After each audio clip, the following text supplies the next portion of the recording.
कराची के मसाइल तो हल नहीं हो रहे, मगर इस पर वफाक और सिंध के दरमियान दोबारा सियासी मुहाज गर्म हो सकता है। शहर को वफाक के कंट्रोल में देने की फिर खबरें सामने आ रही हैं, जिस पर पहले भी वफाक और सिंध हुकूमत में कशीदगी पैदा हुई थी और 1 साल पहले भी कराची की सूरत हाल से मुतालिक मामला उठा था। उस वक्त वफाकी वजीर कानून फरोग नसीम की जानिब से आर्टिकल 149(4) के तहत कराची को वफाक के कंट्रोल में देने के हवाले से बात हुई, जिस पर तनाज़ा उठ गया था और अब ये मामला सुप्रीम कोर्ट में सामने आया है, जहां आज कराची की सूरत हाल से मुतालिक मुख्तलिफ केसेस की समाअत के दौरान अटॉर्नी जनरल पाकिस्तान खालिद जावेद ने अदालत को बताया कि कोई भी मुल्क अपना मेट्रोपॉलिटन सिटी तबाह होने नहीं देख सकता। कराची के मामले पर संजीदगी से सोच रहे हैं और तमाम आईनी और कानूनी पहलुओं पर गौर किया जा रहा है। सुप्रीम कोर्ट में आज मुसलसल तीसरे दिन कराची से मुताल्लिक अहम केसेस की समाअत का सिलसिला जारी रहा।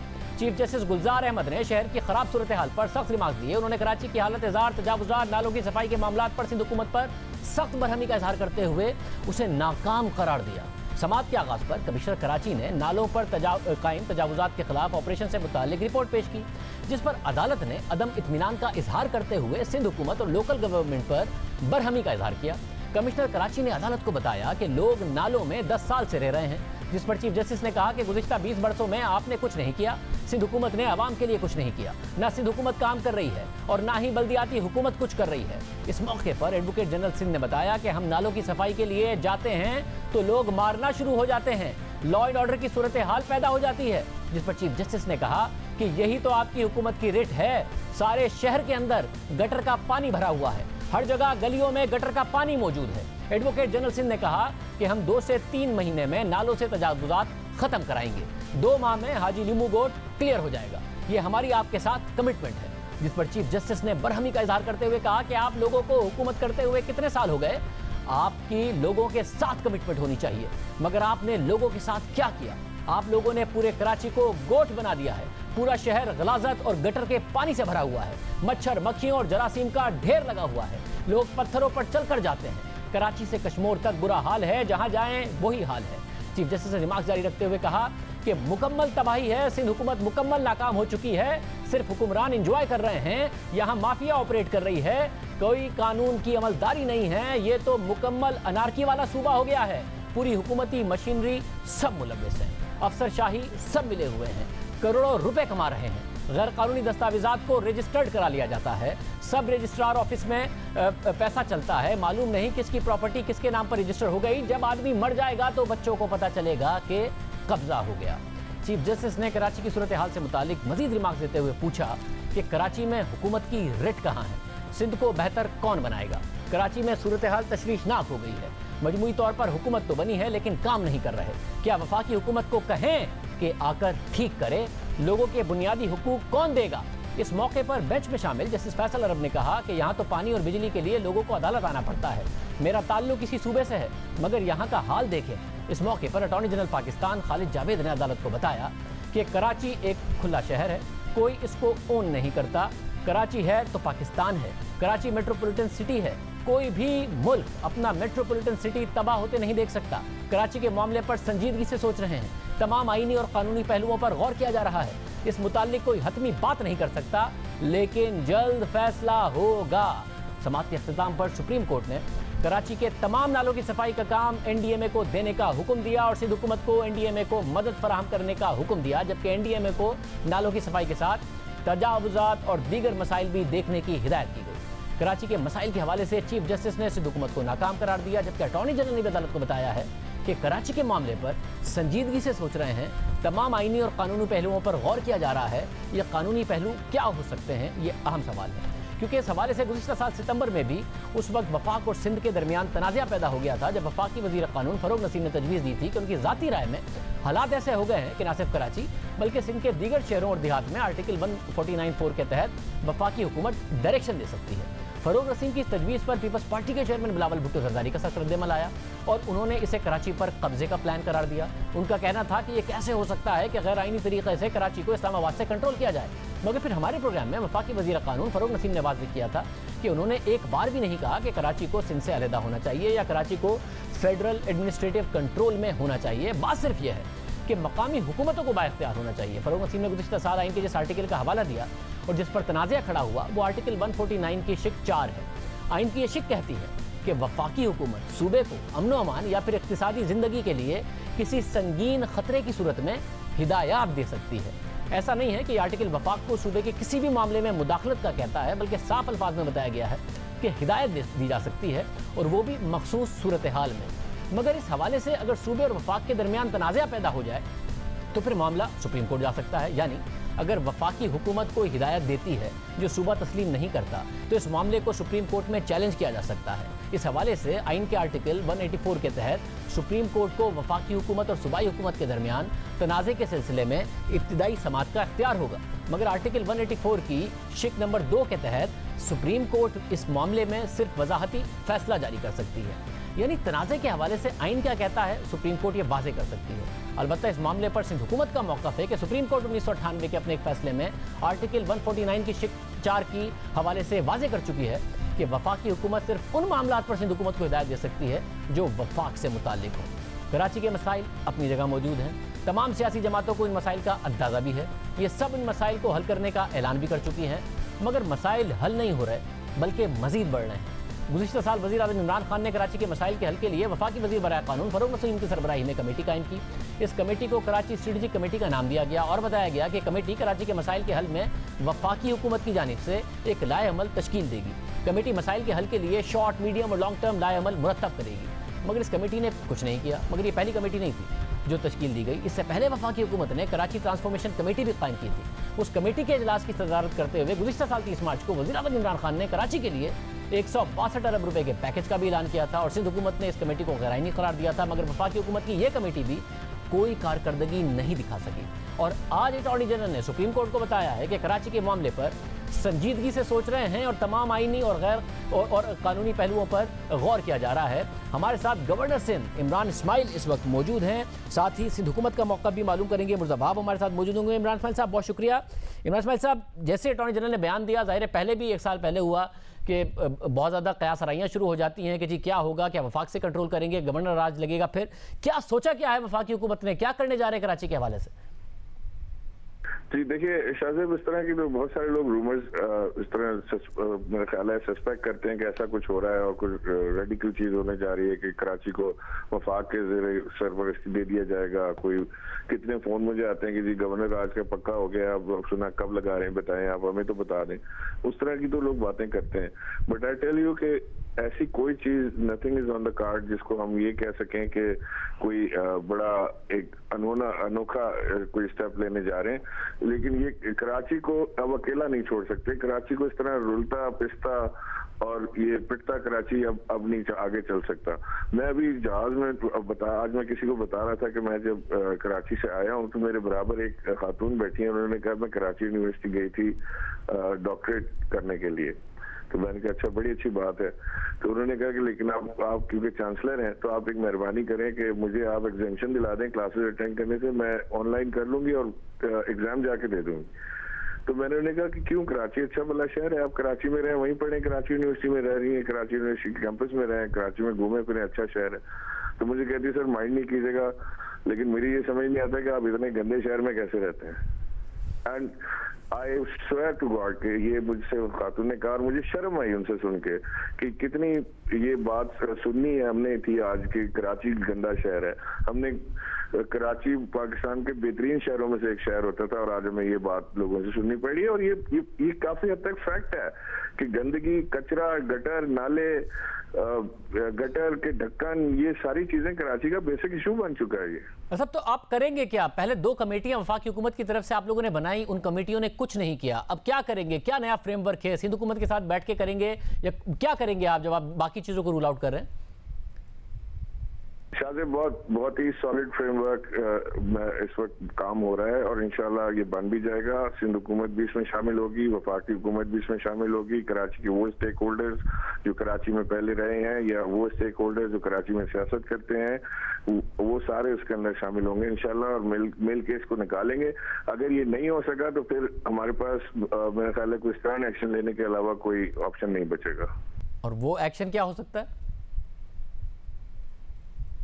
शाहजेब कुछ भी हो सकता है ना, जैसे अभी आपने कहा कि 149(4) को इम्पोज किया जा सकता है, या उसको कराची के एडमिनिस्ट्रेटिव कोई एक्शन ऐसे देखे जा सकते हैं कि जिसके अंदर कराची की बेहतरी ज्यादा तेजी से मुमकिन हो सके। हो सकता है सुप्रीम कोर्ट कोई ऐसा एक्शन ले, जो आज सुप्रीम कोर्ट ने एनडीएमए को कहा है कि वो जाके नाले साफ करें, उस तरह की कोई चीज हो।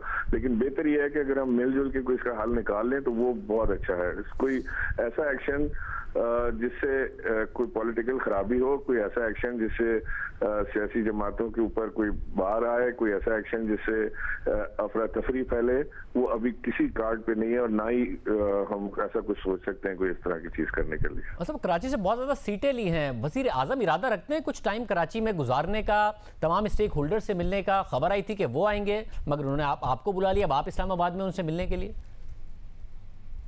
जी, वजीर आजम ने आज मैंने प्रपोज उनको किया था, उनकी तरफ से कोई कंफर्मेशन नहीं थी। मैंने उनको प्रपोज किया था कि 12 तारीख को अगर वो तशरीफ ले आए, तो मैंने उनका पूरा प्रोग्राम मुर्तकब करके उन्हें भेज दिया था, बट वो उनको जाना पड़ा, वो बीआरटी की ओपनिंग के लिए वो वहाँ जा रहे हैं। आज उनकी कोई एक इम्पोर्टेंट मीटिंग भी थी, तो इंशाल्लाह आने वाले वक्त में जल्द अगले हफ्ता 10 दिन के अंदर वो कराची आएंगे, और इस पूरे मंसूबे को जो मैं आपसे अभी तस्करा कर रहा हूँ, इस पूरी चीज को हम उनको प्रेजेंट भी करेंगे इंशाल्लाह। बहुत शुक्रिया। गवर्नर सिंध इमरान इस्माइल हमारे साथ मौजूद थे। मुर्तज़ा वहाब मुशीर वज़ीर आला सिंध हमारे साथ मौजूद है। मुर्तज़ा वहाब साहब बहुत शुक्रिया। और सब ज़ाहिर मिल बैठ कर हल करना चाहते हैं, गवर्नर सिंध कह रहे हैं वफाकी हुकूमत चाहती है, वरना फिर कोई स्टर्न एक्शन हो सकता है। सुप्रीम कोर्ट में भी आपने देखा कि क्या किस किस्म के रिमार्क्स आए। आप तैयार हैं कराची के मसला हल करें? आपकी हुकूमत है, वफाक के साथ बैठें और चीज़ें ठीक हों कराची में? बिस्मिल्लाहिर्रहमानिर्रहीम। शाहजेब, हमें कोई एतराज़ नहीं है फेडरल गवर्नमेंट के साथ बैठने में, और आपको याद होगा जब प्राइम मिनिस्टर साहब ने कराची शहर के लिए 162 अरब रुपए के डेवलपमेंट पैकेज का ऐलान किया था, तो सारी सिंध हुकूमत ने उसको अप्रिशिएट किया था, वेलकम किया था। लेकिन बस हमारी निगाहें तकती रह गई कि वो 162 अरब रुपए कराची शहर कब आएंगे। अच्छी बात है, फेडरल गवर्नमेंट अगर हमारा साथ देने को तैयार है, हमारे हम कदम होकर चलने को तैयार है, हम उसको वेलकम करेंगे, उनके साथ चलेंगे। लेकिन मैं समझता हूँ जो माजी में जो ग्रीन लाइन का एक्सपीरियंस सिंध गवर्नमेंट का फेडरल गवर्नमेंट के साथ रहा, वो इतना कोई पॉजिटिव एक्सपीरियंस नहीं था। वो अभी तक ग्रीन लाइन चल भी नहीं पाई, और जो उसके तल्ख तजुर्बात अभी पिछला जो बारिश का सीजन था जो उसके अंदर हमें हुए, वो भी बड़े अनफॉर्चुनेट थे। तो इसलिए मैं समझता हूँ कि लीड उसको प्रोविंशियल गवर्नमेंट को करना चाहिए। फेडरल गवर्नमेंट हमारा साथ देना चाहती है, हम उसको वेलकम करेंगे, प्राइम मिनिस्टर साहब को वेलकम करेंगे। कोई वफाकी वजीर उसमें हमारा साथ देना चाहते हैं, हम उसको भी वेलकम करेंगे। मतलब ये जो आपने लीड करने की बात की है, यही मसला है ना? ऐसा नहीं है कि तहरीक इंसाफ की हुकूमत, नून लीग ने भी आपके ऊपर ट्रस्ट नहीं किया था। वो दूसरे मामलात में, चाहे K4 का मामला हो, चाहे ग्रीन लाइन का मामला हो, तो उन्होंने भी आप पर नहीं ट्रस्ट किया था। अब सूरत हाल ये है कि पंजाब में 3 मेट्रो बनी, अब खैबर पख्तूनख्वा में, पिशावर में भी 13 तारीख को वजीर आजम पिशावर BRT का आगाज करने जा रहे हैं। कराची 2 करोड़ का शहर, उसमें आप एक ट्रांसपोर्ट का निजाम नहीं दे पाए हैं। ये तो हाल है, आप लोगों का ट्रैक रिकॉर्ड ऐसा है, कैसे वफाकी हुकूमत आप पर ट्रस्ट करे? देखिए शाहजेब, मैं समझता हूँ हर गवर्नमेंट के अपने अपने फ्लैगशिप प्रोजेक्ट्स होते हैं। नवाज शरीफ गवर्नमेंट के, शहबाज शरीफ गवर्नमेंट के शायद फ्लैगशिप प्रोजेक्ट जो थे वो ऑरेंज लाइन हो या बस सर्विस हो, KP गवर्नमेंट के ही हो। हमारा फोकस था हेल्थ सेक्टर को रिफॉर्म करना, हमारा फोकस था थर के अंदर पब्लिक प्राइवेट पार्टनरशिप में थर के कोयले को रिवाइव करना। हमारा जो प्रायोरिटीज थी वो सोशल सेक्टर में ज्यादा थे। तो मैं समझता हूँ ये हर गवर्नमेंट की अपनी अपना इस्तेहकाक होता है कि वो किस प्रायोरिटी को किस तरीके से चले, जो कि उसके मैनिफेस्टो के एन मुताबिक होता है। अगर आपने थर में किया, जाहिर है उसका फायदा हुआ, पाकिस्तान को बिजली भी पैदा हुई है, इंपोर्ट बिल में भी कमी आई है, NICVD में जो आपने जो किया वो भी आपकी एक सक्सेस स्टोरी है। मगर शहबाज शरीफ ने पंजाब में PKLI जैसे अस्पताल भी बना दिए, सड़कों का जाल भी बिछा दिया, साथ में एनर्जी भी पैदा कर दी, बिजली के प्लांट्स भी लगा दिए, और आप लोग से नहीं होता इंफ्रास्ट्रक्चर डिलीवर, तो फिर क्या करें? कैसे आप पे वफाकी हुकूमत ट्रस्ट करे? करप्शन का आप पर इल्जाम लगता है। नहीं, देखें शाहजेब, करप्शन मैं कहता हूँ इल्जाम तो जितने लगा लें, करप्शन साबित होनी चाहिए, और साबित होने के बाद जिस किसी ने भी करप्शन किए, मैं समझता हूँ उसके खिलाफ कार्रवाई होनी चाहिए। जो लोग माजी में हमारे ऊपर करप्शन का इल्जाम लगाते थे वो खुद करप्शन के ऊपर डिस्क्वालीफाई हो गए, और ये मौजूदा हुकूमत के भी जो माशाल्लाह स्कैंडल्स आपके सामने हैं, तो मैं इसके ऊपर बात नहीं करना चाहूँगा। मैं बहैसियत कराचीआइट मैं समझता हूं कि कराची पाकिस्तान का कमर्शियल इंडस्ट्रियल हब है, और फेडरल गवर्नमेंट को प्रोविंशियल गवर्नमेंट का साथ देना चाहिए। मैं ये कह रहा हूं कि पैसे किसी एस्क्रो अकाउंट में डाल दें, but somebody has to lead the initiative ये नहीं हो सकता कि आप इस्लामाबाद में बैठ के प्रोजेक्ट को लीड करेंगे। Project has to be led from Karachi. Karachi में चीफ मिनिस्टर साहब मौजूद हैं, प्रोविंशियल गवर्नमेंट मौजूद है। अगर वफाकी हुकूमत अपना कोई वजीर नॉमिनेट करना चाहती है, चाहे असद उमर साहब हो या कोई और उनका वजीर हो, हमारे साथ, हम उनके साथ बैठने को तैयार है। Let us all find workable solutions for the city of Karachi. वैसे इस वक्त सूरत हाल ये है कि सुप्रीम कोर्ट आप पर भरोसा करने को तैयार नहीं है। उन्होंने कहा कराची से कश्मीर तक तबाही है, माफियाज हैं। एनडीएमए को कहा है कि जाके नाले साफ करें तजावुजात के लिए भी। ये तो इस वक्त सूरत हाल है। शादी मैं बताऊं, ऑर्डर देना बड़ा आसान होता है, रिमार्क्स पास करना बड़ा आसान होता है, लेकिन उसको काम करना, जो ग्राउंड रियलिटी होती है ना, वो हुकूमत फेस करती है, वो आपके अफसरान फेस करते हैं। जब तक मेरे पास वो रिसोर्सेज नहीं होंगी, मेरे लिए सस्टेनेबल अंदाज से कराची में डेवलपमेंट प्रोजेक्ट्स को कंप्लीट करना मुश्किल होगा। मेरी एक सबमिशन है, आपका टेलीविजन प्रोग्राम बड़े लोग देखते हैं। मैं रिक्वेस्ट ये करना चाहता हूं कि बहरिया टाउन केस के अंदर जो पैसे बहरिया टाउन ने जमा कराए हुए सुप्रीम कोर्ट में, वो सिंध हुकूमत की मिल्कियत है। हमारी दरख्वास्त सिंध हुकूमत से माजी में, सुप्रीम कोर्ट से माजी में भी, और आज फिर मैं आपके टेलीविजन चैनल पर यह दोहराना चाहता हूं कि वो पैसे जो हैं वो सिंध गवर्नमेंट के हवाले किए जाएं। हमें बताइए कौन कौन से प्रोजेक्ट्स करने, हम उन प्रोजेक्ट्स को पाए तकमील तक पहुंचाएंगे। और अगर चीफ जस्टिस साहब उसको पर्सनली मॉनिटर करना चाहते हैं तो हमें उस चीज से भी कोई एतराज नहीं है। मतलब सुप्रीम कोर्ट आपको आपके एग्जिस्टिंग बजट पर सवाल उठा रही है। जो पैसे सुप्रीम कोर्ट ने निकलवाए हैं, आप कह रहे हैं कि वो पैसे बहरिया टाउन के सुप्रीम कोर्ट आपको वापस कर दे। मतलब कोई दरमियान का रास्ता आप निकालें। गवर्नर साहब की रिकंसिलिएटरी टोन है, वो कह रहे हैं मैं नहीं है शौक के हम तख्ती हमारे नाम की लगे, या तो आप बल्दियाती निज़ाम को मजबूत कर दें या एक कमेटी बनाएं एग्जीक्यूशन के लिए, कुछ तो आप करें। ताज़ेब, आप यकीन जाने, तख्ती is not the priority. Priority इसके कराची के मसाइल हल होने चाहिए। मुझे इस बात का अदराक है कि कराची के जो कुछ इंडस्ट्रियल एरियाज हैं, वहां पे रोडें खस्ता हाली का शिकार है। मैं इस ब्लेम गेम में नहीं जाना चाहूंगा कि केएमसी ने क्या किया, डीएमसी ने क्या किया। मैं चाहता हूं let's work together from today to find a solution.